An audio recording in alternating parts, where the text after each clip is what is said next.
Students, मैं हूं सुशील sir, एजी physics वाला। और आज magnetic effect of electric current का बिल्कुल नया टॉपिक है, बायो सेवर्ट्स लॉ। और इसके एप्लीकेशन बहुत ज़बरदस्त हैं। मतलब bio Savart's law is the heart of this chapter actually, समझ रहे ना? तो बहुत अच्छे से समझना है बायो सेवर्ट्स लॉ। हमने कल पढ़ा था पिछले वीडियो लेक्चर में कि each current carrying conductor consist of magnetic field around it. किसी भी कंडक्टर में करंट फ्लो करते तो उसके चारों मैग्नेटिक फील्ड प्रोड्यूस होता है, ऐसा ऑरिस्टेड ने बताया था और हमने एक्सपेरिमेंट किया था कल, उससे रिजल्ट बताए थे। अब क्वेश्चन ये उठता है कि मैग्नेटिक फील्ड प्रोड्यूस होता है, कितना होगा, how to calculate that magnetic field. So in that concern Biot Savart's gave a law regarding the magnetic field produced due to current carrying element। ध्यान रखना, bio Savart's gave a law regarding magnetic field produced due to current carrying element। बहुत छोटे से टुकड़े के कारण magnetic field कितना होगा ये निकालना बताया था बायो सेवर्ट्स लॉ ने। फिर हम किसी भी बड़े सेगमेंट के कारण निकालेंगे तो उसमें बहुत छोटे छोटे सेगमेंट्स कर लेंगे, एक सेगमेंट का निकाल लेंगे, ऐसे करके फिर हम इंटीग्रल या समेशन कर देंगे, ठीक है ना? तो चलिए शुरू करते हैं आज का video lecture, bio Savart's law.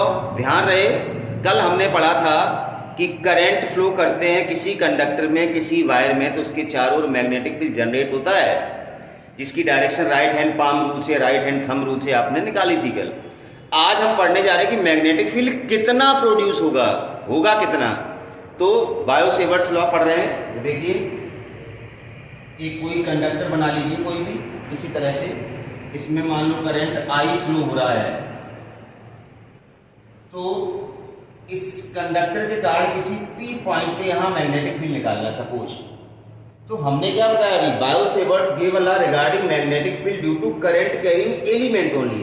इस पर एक एलिमेंट ले लो, छोटा सा टुकड़ा इस तरह एल, ये लो, समझ पा रहे हैं? ये हमने एलिमेंट ले लिया डीएल, हाईलाइट कर दिया।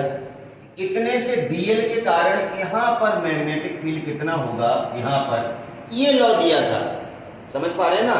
इस पूरे तार के कारण कितना होगा ये नहीं निकाल सकते डायरेक्ट, छोटे से सेगमेंट के कारण मैग्नेटिक फील्ड कितना होगा ये हम निकालेंगे पहले, समझ गए ना? तो चलिए, according to this law,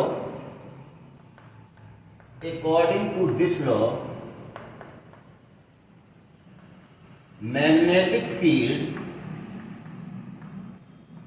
at P due to current carrying element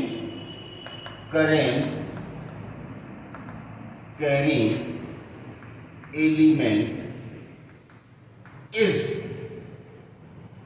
अब किन किन चीजों पर डिपेंड करता है? Number one, directly proportional to current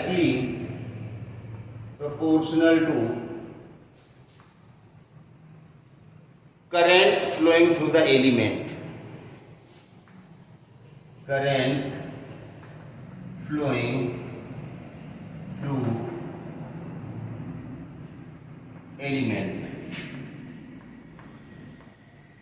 मतलब इस सी पॉइंट पे मैग्नेटिक फील्ड कितना होगा ये इस बात पे डिपेंड करेगा इस एलिमेंट में करंट कितनी फ्लो रही है। ध्यान दीजिए, ये आई करंट जा रही है तो आई ही इस एलिमेंट में जाएगी ना, उसी का पार्ट है। तो डेल्टा बी क्यों लिखा? Because we are going to calculate the magnetic field at point P due to the segment only, थोड़े से सेगमेंट के कारण, इसलिए delta B is directly proportional to I. पहली बात जो ये लिखा है इसका मतलब ये है। दूसरा बात, it is what it is, ये magnetic field, it is directly proportional to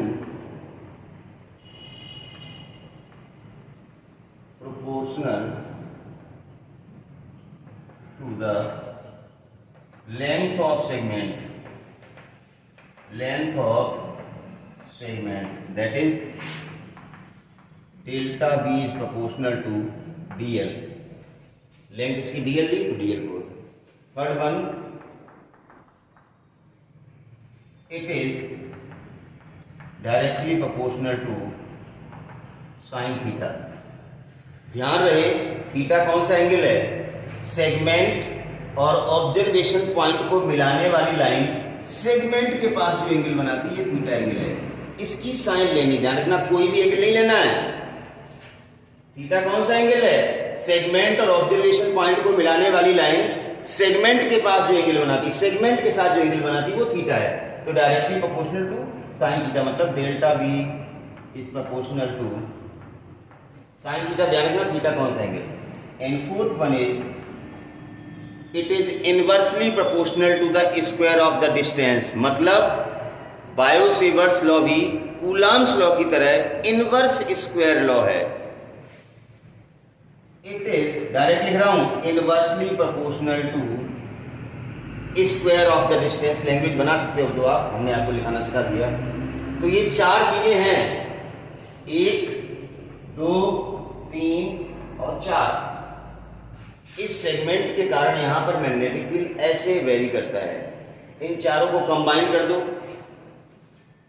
combining these what we will get, delta b is proportional to I dl sin theta upon r square। Proportionality का sign हटाएंगे, constant आएगा mu not upon 4 पाई। देखिए ध्यान रहे, electrostatics में जो constant आता था 1/4 पाई एप्सिलॉन नॉट आता था, तो यहाँ पर भी 1/4 पाई है, एप्सिलॉन नॉट नहीं है। इलेक्ट्रोस्टैटिक्स में एप्सिलॉन नॉट आता है permittivity of the free space, magnetism में आता है mu not permeability of the free space. और परमिटिविटी और परमेबिलिटी दोनों एक दूसरे के अपोजिट सेंस में होते हैं, मतलब एप्सिलॉन नॉट जिस फार्मूले में नीचे आएगा तो मैग्नेटिज्म के केस में म्यू नॉट वहां पर ऊपर आएगा। तो म्यू नॉट ऊपर आ गया तो प्रोपोर्शनलिटी का साइन हटाया, mu not upon 4 pi I DL sine theta upon R square. जहां म्यू नॉट अपॉन 4 पाई की वैल्यू क्या होगी, इधर लिख देता हूं, where mu not upon 4 pi equal to 10⁻⁻7। बहुत अच्छी वैल्यू है, आप याद कर सकते हो। यूनिट क्या होगी ध्यान दो, अब इसकी यूनिट निकालनी है। आर स्क्वायर इधर जाएगा, मैग्नेटिक फील्ड की unit weber per metre square, तो वेबर पर मीटर स्क्वायर, इसके साथ आर स्क्वायर जाएगा इनटू मीटर स्क्वायर अपॉन में ampere into metre, ampere into metre ये गया, तो weber per ampere metre, weber per ampere into metre. तो इसकी यूनिट होगी, और भी यूनिट हो सकती है, टेस्ला के टर्म में हो सकती है, गाउस के टर्म में हो सकती है। तो म्यू नॉट अपॉन 4 पाई, म्यू नॉट की स्पेशली क्या कहते हैं, permeability of free space. Mu naught की वैल्यू निकाली तो 4 पाई टू 10⁻⁻7 हो जाएगा। म्यू नॉट को कहते क्या है, परमेबिलिटी ऑफ फ्री स्पेस। वहां परमिटिविटी होता था इलेक्ट्रोस्टैटिक्स में, यहां पर परमेबिलिटी होती है। कुछ नहीं, बहुत ही सीधा सा फार्मूला है, किसी एलिमेंट के कारण पी पॉइंट पे मैग्नेटिक फील्ड डेल्टा बी बराबर mu not upon 4 pi constant I DL sine theta upon R square. I current है, डीएल सेगमेंट की लेंथ है, थीटा एंगल का विशेष ध्यान रखना, और अपॉन में आर स्क्वायर, आर क्या है, डिस्टेंस है ऑब्जर्वेशन पॉइंट की, ठीक है ना। तो आगे बढ़ते हैं। कई बार बोर्ड एग्जाम में बायो-सेवर्ट्स लॉ वेक्टर फॉर्म में भी पूछ लिया जाता है, तो देखते हैं इसको वेक्टर फॉर्म में भी।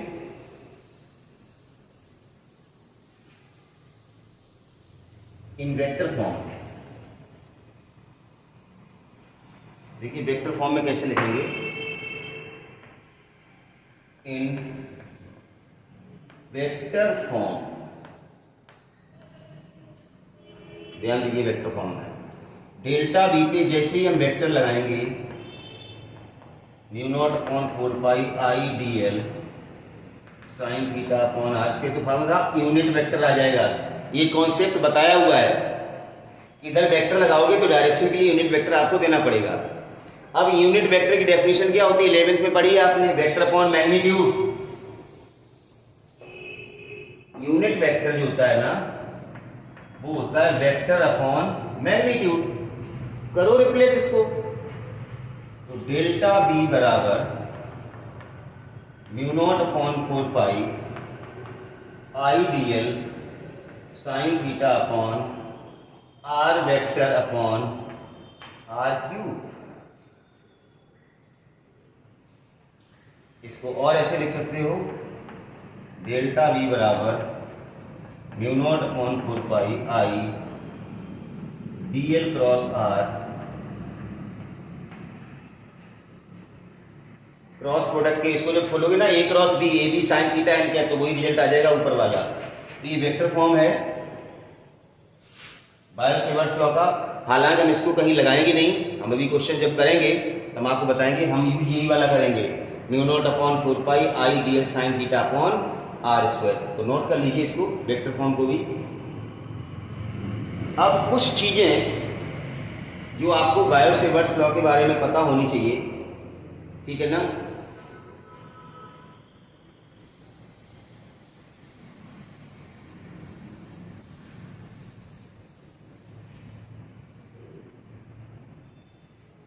ये इनवर्स स्क्वायर लॉ ओबे करता है, समझ गए ना।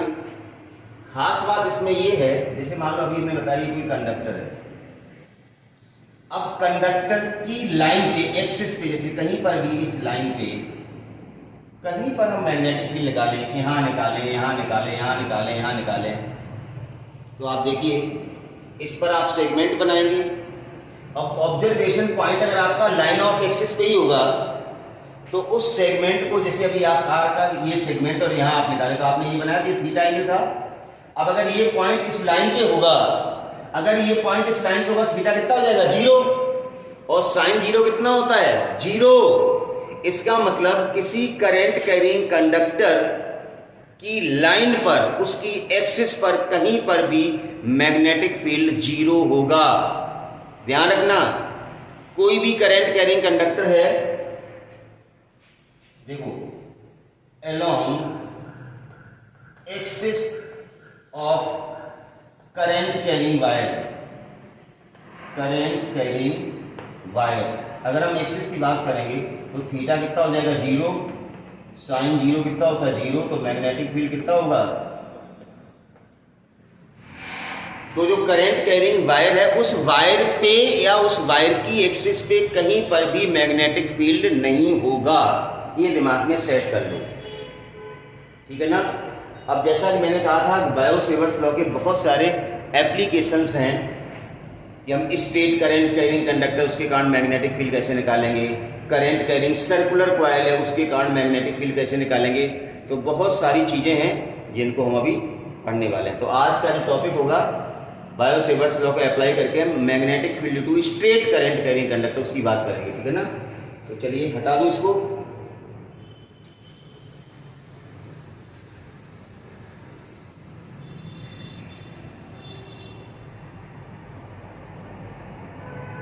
एक चीज इंपॉर्टेंट है इस चैप्टर की, ढंग से करना है आपको, ताकि एग्जाम में कुछ अच्छा कर सकें आप लोग, है ना।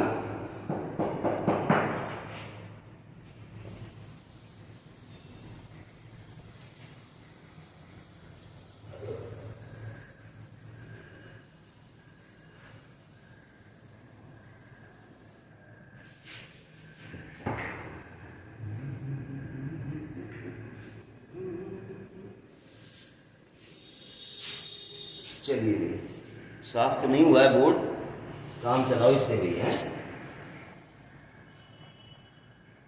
Magnetic field due to straight current carrying conductor of finite length भी पढ़ेंगे हम, इनफाइनाइट लेंथ भी करेंगे। Magnetic field due to straight current carrying conductor, magnetic field due to straight current carrying conductor, बहुत ही इंपॉर्टेंट कॉन्सेप्ट है, ढंग से समझ लेना। बहुत सारे न्यूमेरिकल्स बनते हैं भाई। देखिए, एक तो स्ट्रेट कंडक्टर का मैग्नेटिक फील्ड अगर आपको आ गया, और एक कॉइल का मतलब है आर्क, आर्क का मैग्नेटिक फील्ड अगर निकालना आ गया तो फिर कोई भी फिगर बनेगा, कोई भी ज्योमेट्री बनेगी, उसमें क्या होगा, या तो सीधी डंडी होगी या आर्क होगी, उसके अलावा तो कुछ हो नहीं सकता। तो आप किसी भी ज्योमेट्रिक फिगर का मैग्नेटिक फील्ड निकाल सकते हैं। अगर आपने क्या सीख लिया, ये स्ट्रेट वायर सीख लिया और क्वाइल से मतलब है आर्क, दोनों चीज़ें आपको सीखनी। तो आज का टॉपिक होगा magnetic field due to straight current carrying conductor होगा, ठीक है ना। तो ध्यान से समझिए क्या अप्लाई करेंगे हम, वही बायो सेवर्ट्स लॉ अप्लाई करेंगे हम, समझ पा रहे हो ना। बायो सेवर्ट्स लॉ अप्लाई करके ही हम मैग्नेटिक फील्ड निकालने जा रहे हैं due to straight current carrying conductor. चलिए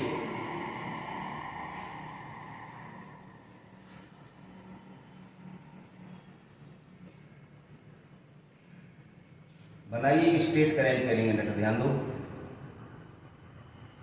ये बना लिया, इसमें करंट फ्लो हो रही है आई। हमें कंडक्टर के सामने किसी पॉइंट पे, मान लो यहाँ मैग्नेटिक फील्ड निकालना, पी पॉइंट पे, ये डिस्टेंस है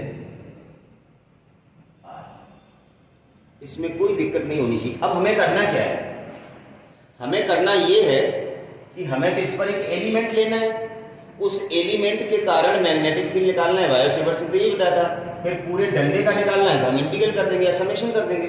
तो चलिए शुरू करते हैं। हमने एक एलिमेंट ले लिया, एक एलिमेंट ले लो, इसे मान लो ले लिया हमने, यहाँ ले लेते हैं,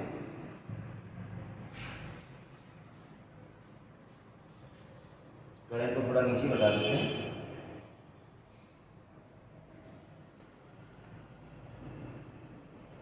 ये ले लिया एलिमेंट। ध्यान से देखिए, this dl is very small, हम इसके कारण यहाँ मैग्नेटिक फील्ड निकालेंगे। ये तो हमें निकालना आता है ना, तो बायो सेवर्ट्स ने बताया था ना। ये एंगल यहाँ पर कितना होगा, थीटा, ये 90 है, इसमें तो कोई दिक्कत ही नहीं। ये डिस्टेंस हमने r लेंगे।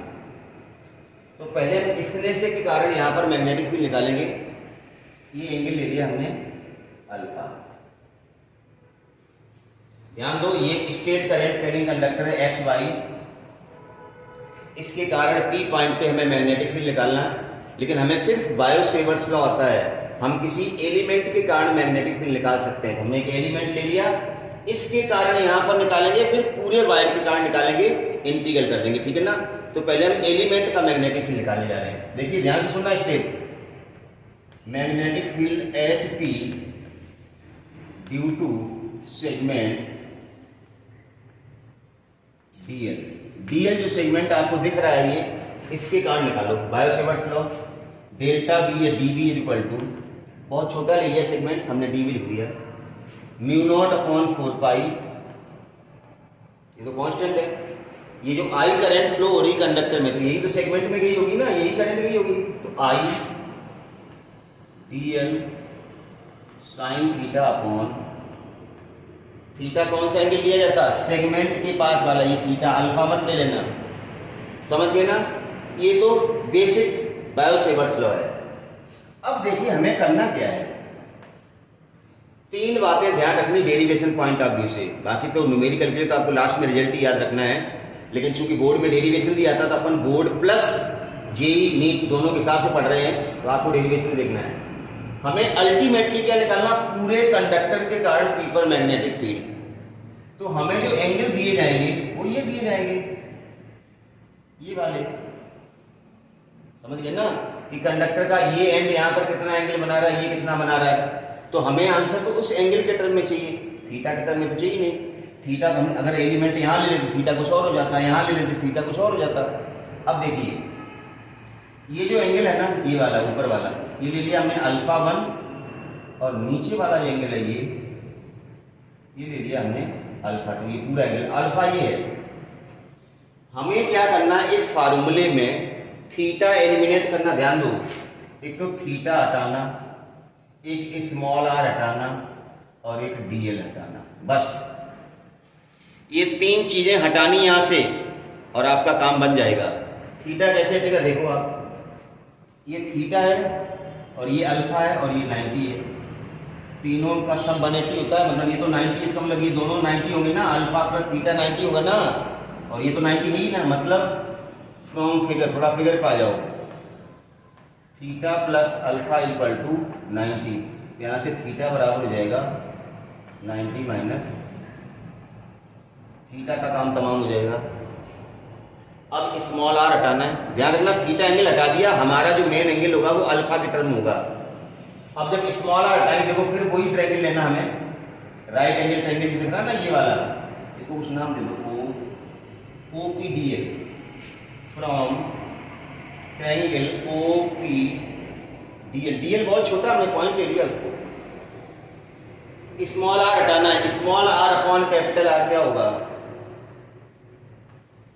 देखो ध्यान रखना, बच्चा क्या सोचा ये एंगल है, एंगल के सामने साइड परपेंडिकुलर, गलत, एंगल ये तो है ही नहीं हमारा, हमने थीटा कैलकुलेट कर दिया, अल्फा गया।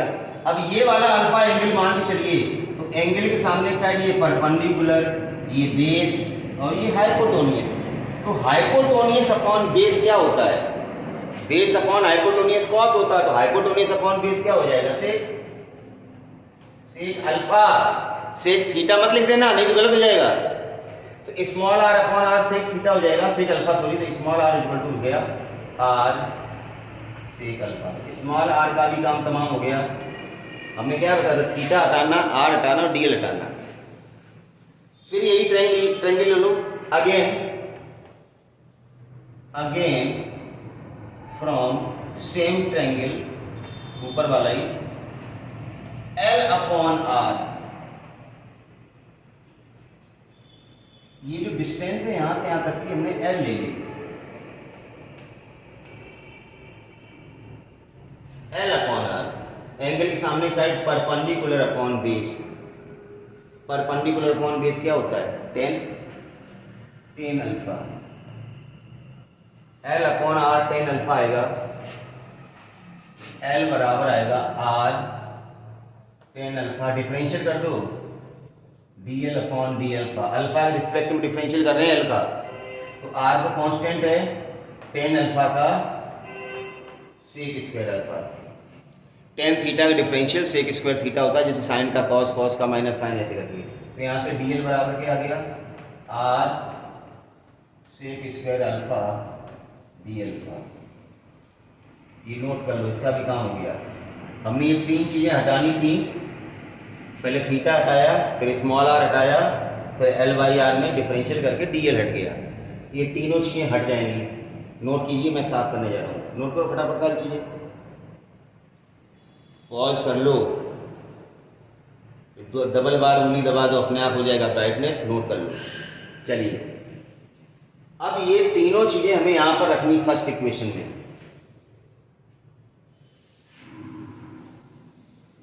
देखो अब इक्वेशन फर्स्ट कैसे लिखी जाएगी, dv बराबर mu not upon 4 pi I, dl की जगह ये जो dl है इसको हटाना था, ये रहा r sec square alpha D alpha, dl हो गया,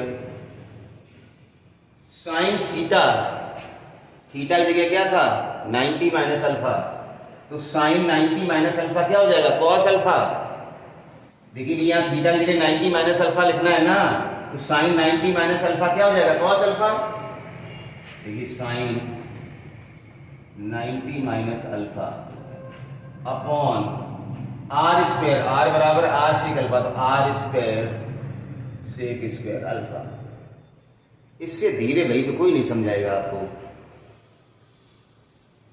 चलिए क्या मिला हमें, dv बराबर mu not upon 4 pi I R sec square alpha, ये sine 90 minus alpha cos alpha D alpha upon R square sec square alpha, sec square alpha से R से आर कट गया, dv बराबर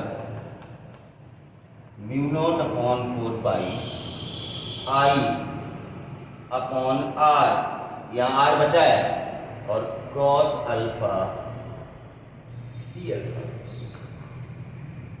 अब क्या करना है, अब तो सिर्फ इंटीग्रल करना है, dv आ गया, मतलब इतने से टुकड़े के कारण यहाँ पर मैग्नेटिक फील्ड ये आएगा अल्फा एंगल की टर्म में, ध्यान रखना क्योंकि पूरे के कारण निकालेंगे तो एंगल ये वाले आएंगे काम में, ठीक है ना, इसके टर्म में आंसर निकालना है। तो अब डी वी हो गया, तो बी बराबर कर दो, बी बराबर इंटीग्रल कर दो इसका mu not upon 4 pi I upon R cos alpha D alpha, limit alpha 1 से माइनस का अल्फा 2। अपर लिमिट अल्फा 1 है, ये बेस लाइन है, ये नीचे का एंगल है, डाउन का एंगल है, तो अल्फा 2 माइनस का आएगा। तो माइनस अल्फा 2 से अल्फा 1 लिमिट लगा दी हमने। अब बस इसको सॉल्व कर लीजिए। नोट करो, इसको भी हटा रहा हूँ, बोर्ड छोटा भी, क्या कर सकते हैं। इंटीग्रल करेंगे तो ये टर्म बाहर आ जाएगा, ये टर्म बाहर आ जाएगा। देखिए क्या आएगा, b बराबर mu not I upon 4 pi R, ये तो बाहर आ गया इंटीग्रल के। कॉस अल्फा का इंटीग्रल, कॉस का डिफरेंशियल माइनस साइन होता है, कॉस का इंटीग्रल प्लस में साइन होता है, sine alpha, limit minus alpha 2 से अल्फा 1। अब लिमिट कैसे लगाते हैं, upper limit minus lower limit, तो b बराबर आ जाएगा mu not I upon 4 pi R sine alpha 1 plus sine alpha 2।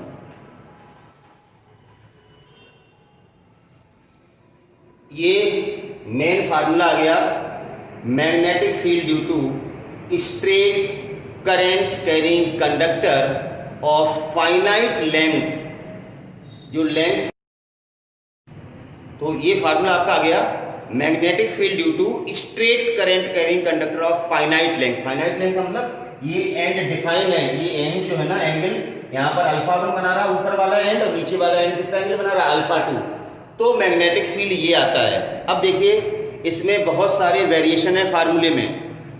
भाई ये जो फार्मूला आपने पढ़ा है, ये वाला, ये सिर्फ इसके लिए है, ये सब हटा दो, साफ सुथरा कर दो। ये जो फार्मूला है, ये P पॉइंट है, ये R डिस्टेंस है, ये अल्फा 1 और ये I करंट जा रही है। ये करंट कैरिंग कंडक्टर, इस P पॉइंट पे मैग्नेटिक फील्ड ये होता है, mu not I upon 4 pi R. सब चीज का मतलब है, कैपिटल R का मतलब कंडक्टर से परपेंडिकुलर डिस्टेंस लेनी है ये, और ये अल्फा 1 अल्फा 2 एंगल ये हो गया। अब हम बात कर रहे हैं इसमें वेरिएशन की। केस नंबर फर्स्ट, मैंने कहा ना वेरिएशन बहुत सारे हैं। फॉर इनफाइनाइट लॉन्ग वायर, मतलब अगर ये एंड डिफाइन नहीं है। अब ऐसा मत कहना सर इनफाइनाइट लॉन्ग वायर कैसे एग्जाम आ सकता, पेपर में इनफाइनाइट लंबा थोड़ी बना सकते, जो एंड डिफाइन नहीं वो इनफाइनाइट लॉन्ग कहलाता है। फॉर इनफाइनाइट लॉन्ग कंडक्टर, अगर ये कंडक्टर बहुत बड़ा है, देखो अब आप कल्पना करो, अगर हम इसकी लंबाई को थोड़ा बढ़ा दें तो ये एंगल बढ़ जाएगा ना, ये एंगल लंबाई यहाँ होगी तो एंगल ऐसे बढ़ता जाएगा ना, ऊपर ऐसे ऐसे होता जाएगा ना, लंबाई बढ़ाते जाओगे तो ये अभी इतना लंबा है, यहाँ तक होता तो ऐसे मेरा हाथ ऐसे हो जाता ना, ऐसे। तो इनफाइनाइट लेंथ के लिए एंगल कितना हो जाएगा, बढ़ के बढ़ के बढ़ के ज्यादा ज्यादा कितना हो जाएगा, इतना सीधा हो जाएगा 90 हो जाएगा। ऐसे नीचे वाला एंड इनफाइनाइट हो जाएगा तो कितना हो जाएगा 90। तो for infinite long conductor alpha 1 is equal to alpha 2 is equal to, अगर कंडक्टर की लेंथ इनफाइनाइट है, बहुत ज्यादा है, तो ये एंगल दोनों 90 90 ले जाएंगे। तो फार्मूला क्या लिखेगा, तो फार्मूला लिखेगा B बराबर mu not I upon 4 pi R sine 90 plus sine 90, sine 90 1 होता है, 1 प्लस 1 कितना हो जाएगा 2, 2 से ये 4 जाएगा तो आंसर आएगा mu not I upon 2 pi R. तो अगर कंडक्टर की लेंथ इनफाइनाइट है, बहुत ज्यादा लंबा है, तो मैग्नेटिक फील्ड का फार्मूला ये लगा गया, मतलब ये भी एंड डिफाइन नहीं, ये भी एंड डिफाइन नहीं। दूसरा केस, अगर आपका पॉइंट ये P, सिचुएशन ये है, ये एंड डिफाइन नहीं है, ऊपर वाला एंड डिफाइन नहीं है, और जो पॉइंट है P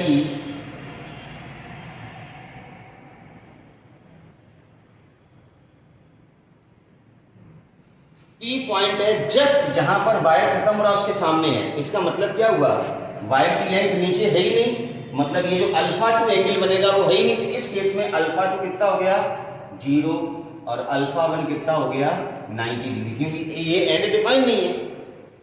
इसको कितना ही लंबा करो, तो जो एंड डिफाइन नहीं है मतलब वो इनफाइनाइट एंड माना जाता है, तो अल्फा 1 90 हो गया, अभी बताया इनफाइनाइट एंड। और पॉइंट आपका कहाँ है, जहां वायर खत्म हो रहा है उसके सामने, मतलब नीचे अगर वायर और होता ये तो ये एंगल अल्फा 2 बनता ना। यहाँ पर नीचे तो वायर ही नहीं, तो एंगल अल्फा 2 कौन बनाएगा। तो जहां वायर एंड हो रहा है उसके सामने अगर पॉइंट है इस तरह से, तो अल्फा 2 कितना होगा 0। तो अब मैग्नेटिक फील्ड कितना आएगा mu not I upon 4 pi R sine 91 और साइन 0 0, तो बस इतना ही आएगा ना। अरे अल्फा 1 की जगह 90 कर दो, यहां 0 कर दो, तो आंसर आपका यही आएगा ना। दोनों केस बहुत ही ज्यादा इंपॉर्टेंट है। तीसरा केस यही बना सकते हो, अल्फा 1 अल्फा 2 बराबर हो, तो बराबर में तो कोई दिक्कत ही नहीं है, 2 साइन अल्फा लिख लेना, ये कोई केस नहीं होता है। तो ये दो मेन केस थे। अब हम बात कर रहे हैं इस फार्मूले को कैसे अप्लाई करेंगे। कुछ हम क्वेश्चन एक दो बता रहे हैं, स्टैंडर्ड क्वेश्चन, उनको सीख लेना। मैंने क्या बताया था, एक तो स्ट्रेट वायर का कॉन्सेप्ट आपको आना चाहिए और एक आर्क का कॉन्सेप्ट आना चाहिए। किसी भी करंट कैरिंग आर्क के कारण किसी पॉइंट पे मैग्नेटिक फील्ड कैसे फाइंड आउट करते हैं। अगर दोनों कॉन्सेप्ट आपको पता है फिर तो कोई दिक्कत ही नहीं है, आपका काम हो गया। तो आज स्ट्रेट वायर का नंबर दे, स्ट्रेट वायर को पढ़ लो।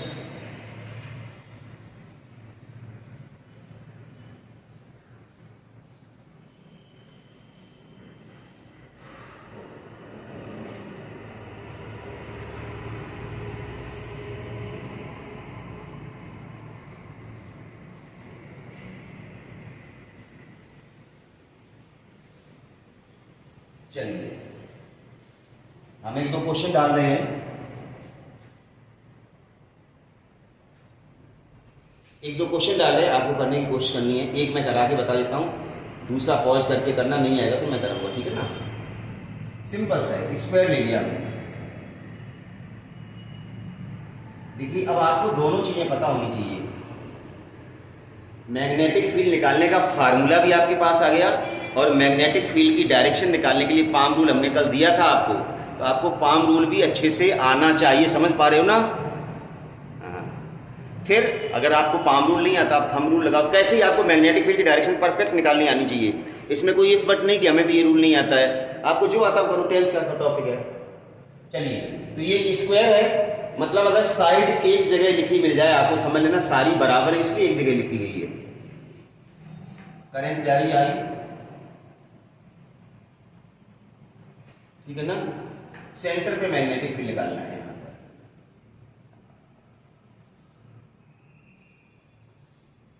फाइंड मैग्नेटिक फील्ड एट ओ। ओ का मतलब सेंटर पे।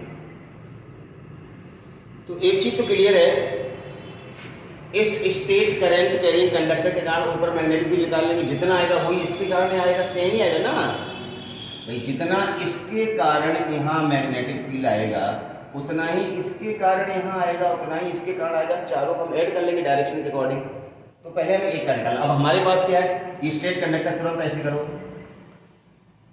ऐसे करने से आपको ये एंगल मिल गई अल्फा 1 अल्फा 2। ये वाला अल्फा 1 होता है, ये वाला अल्फा 2 होता है। ये दोनों 45 45 होंगे क्योंकि ये क्लोज फिगर है और क्लोज फिगर सेंटर पे एंगल कितना बनाती है 360 का। अब ये 360 का एंगल 4 आर्म बना रहे हैं ना, तो 360/4 कर दो। एक आर्म मतलब एक डंडा कितना एंगल यहाँ बनाएगा 90 का, ये दूसरा डंडा भी 90 का, ये भी 90, तो 360 हो गया। अब ये पूरा 90 तो 45 45 ही आएगा ना। अल्फा 1 अल्फा 2 वैल्यू कितनी आएगी 45 45। तो देखिए हम पहले B1 निकाल रहे हैं। B1 का मतलब इसके कारण यहाँ मैग्नेटिक फील्ड ऊपर एक डंडे का formula mu not I upon 4 pi R. ध्यान से समझ लेना, साइन अल्फा 1 प्लस ये फार्मूला होता है mu not I upon 4 pi R की जगह देखो a/2। बच्चा रट लेता आर लिखना है मेरे को, अरे आर क्यों लिखना भाई? आर का मतलब क्या बताया था? परपेंडिकुलर डिस्टेंस होती है डंडे से, इस डंडे से इस पॉइंट की ये डिस्टेंस होगी ना आर, ये वाली।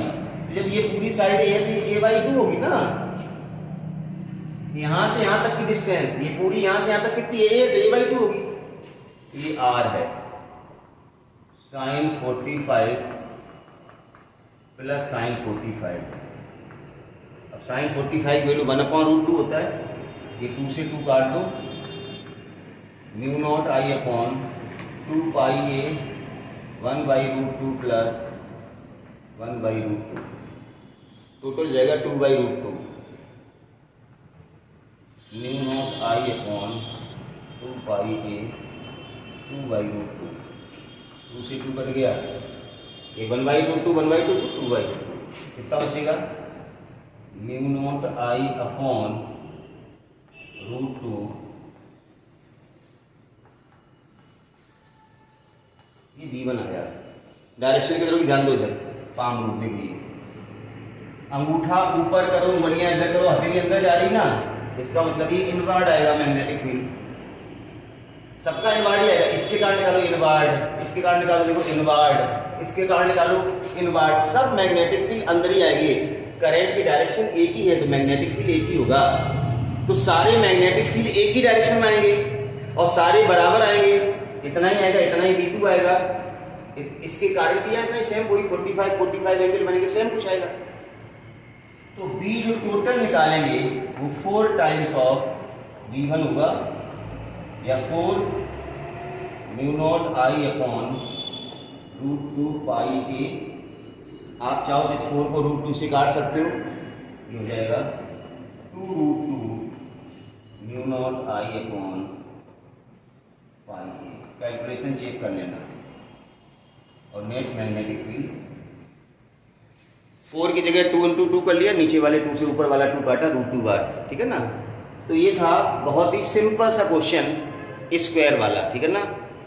इसी तरह से एक क्वेश्चन और लेते हैं, नोट कर लीजिए।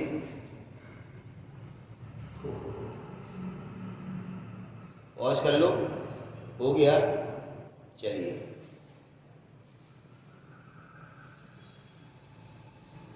अगला जो क्वेश्चन देंगे वो आपको अपने आप करना। पहले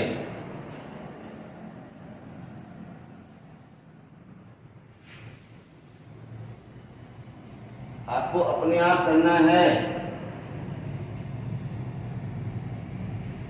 क्वेश्चन है रेगुलर हेक्सागन।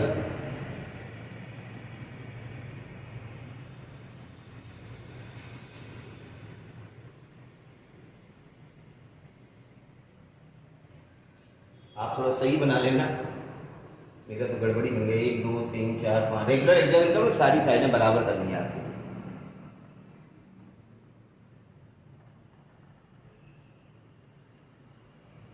वही काम करना।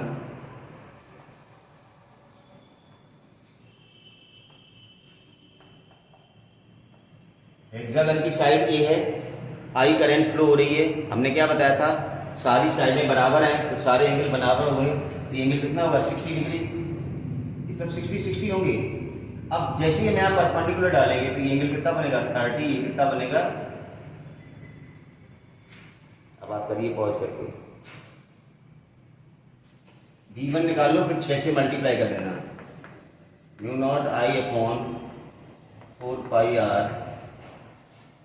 साइन α1 प्लस, देखो यहाँ जो गलती होती है वो कैपिटल आर में ही होती है। α1 α2 आपको दिख रहे हैं 30 है। कैपिटल आर का मतलब हमें ये डिस्टेंस है, ये वाली, और ये पूरी कितनी है? ए है। अब अगर आपको ये डिस्टेंस नहीं निकालनी आती है तो आपका 12th में पढ़ना था एटलीस्ट बेकार है। इसको कितने ही तरीकों से निकाल सकते हैं, पाइथागोरस थ्योरम से निकाल सकते हैं, कंपोनेंट लेके निकाल सकते हैं, बहुत सारे तरीके निकालें। देखिए हम आपको बताएं, ये हेक्सागन है, ये ए है, ये सारे जो ट्रायंगल दिख रहे हैं ना, ये वाले, ये सारे ट्रायंगल इक्विलेटरल ट्रायंगल बनेंगे। ये ए है तो ये भी ए आएगी साइड, ये आएगा a cos 30। Mu naught I upon 4 pi a cos 30 आप अपना दूसरा तरीका लगा सकते हो, ये a/2 होगी और ये a है तो ये निकाल सकते हो पाइथागोरस से। हमने तो a cos 30 डायरेक्ट लिख दिया, sin 30 प्लस sin 30, ये हो जाएगा mu not I upon 4 pi a cos 30 root 3/2 होता है, तो root 3/2a sin 30 half plus sin 30 half, ये तो हाफ हाफ कितना हो गया 1, 2 से काटो 4 को 2 बार, mu naught I upon 2 root 3, ये 2 रूट 3 पाई a, ये हाफ हाफ 1 हो गया। ये तो मैग्नेटिक फील्ड कितना आया एक सेगमेंट का, और ऐसे ही 6 सबका बराबर आएगा, तो V टोटल कितना होगा 6 ऑफ V1, 6 ऑफ V1 बोले तो 6 से गुणा कर दो, 6 mu not I upon 2 root 3 by a। देखो पहले 2 से 6 काट दिया 3 बार, फिर रूट 3 से 3 कटेगा तो ऊपर रूट 3 बचेगा, तो root 3 mu not I upon pi a, ये भी टोटल आएगा डायरेक्शन इनवर्ड। नोट कर लीजिए। तो इस तरह से जो है ना, चलिए एक क्वेश्चन और देता हूं आपको, आप अपने आप करिए, इसको पॉज करके नोट कर लीजिए। चलिए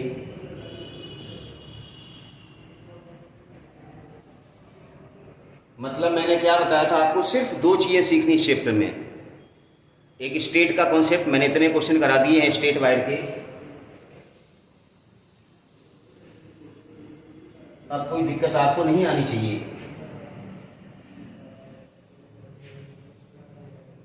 क्यों, अब जो भी क्वेश्चन आएंगे वो कॉम्बिनेशन वाले आएंगे। कॉम्बिनेशन क्या होगा, या तो तिरछा वायर होगा, आर्क होगा, या डंडा होगा। तो डंडे का कॉन्सेप्ट सीख रहे हैं, आर्क का हम अगली वीडियो लेक्चर में सीख लेंगे, फिर आप मास्टर हो गए, magnetic effect of electric current के मास्टर हो गए आप, सुशील सर से अच्छा पढ़ा सकते हो। चलिए इक्विलेटरल ट्रायंगल है, यहां सेंट्रॉइड पे मैग्नेटिक फील्ड निकालना है, साइड ए है, करंट आई फ्लो हो रही है इस तरह से। बड़ा आसान है, हमने 6 डंडे का बता दिया, यहाँ 3 डंडे ही हैं। इस डंडे का यहां निकालोगे,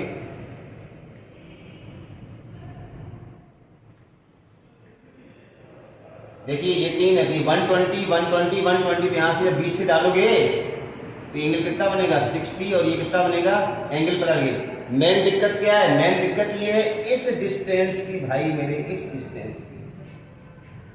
फिर जब इसका निकालो तो वही डिस्टेंस ये आएगी, और वही डिस्टेंस ये आएगी। ये डिस्टेंस कितनी होगी, ये वाली डिस्टेंस,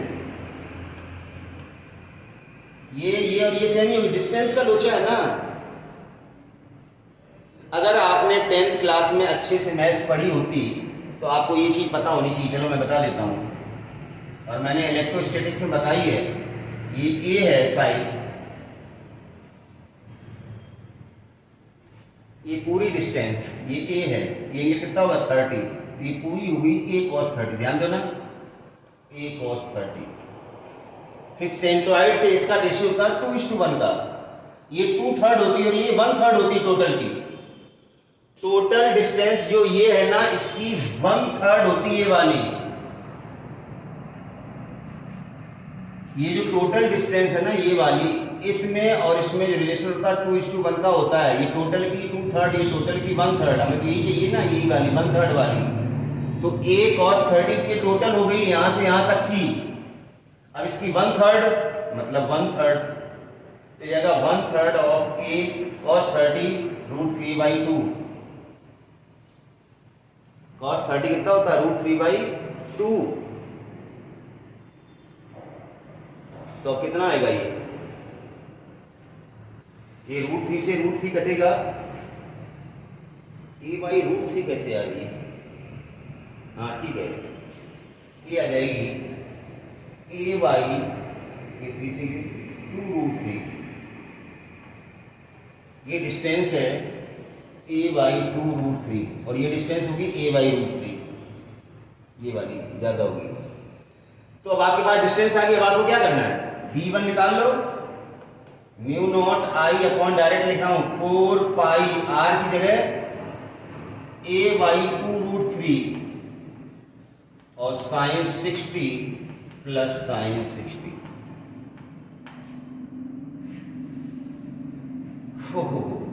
ये 2 से 4 कट गया, √3 कहाँ जाएगा ऊपर, तो √3 mu not I upon 2 pi a, √3 ऊपर चला गया, 2 पाई a sign 60 √3/2 plus √3/2।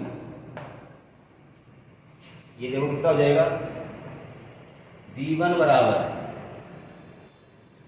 √3/2 mu naught I upon pi a 2√3/2, 2√3/2 √3 कितना हो गया 3, 3 2 जा 6, 2 से 2 काट ही दो यार, √3 3/2 म्यू नॉट आई अपॉन, ये तो v1 आ गया। अब अगर आपको b टोटल निकालना है तो 3 से मल्टीप्लाई कर दो, तो 9/2 मतलब 4.5 mu naught I upon pi a, इस टाइप से कुछ रिजल्ट आएगा। इसको नोट कर लीजिए फटाफट।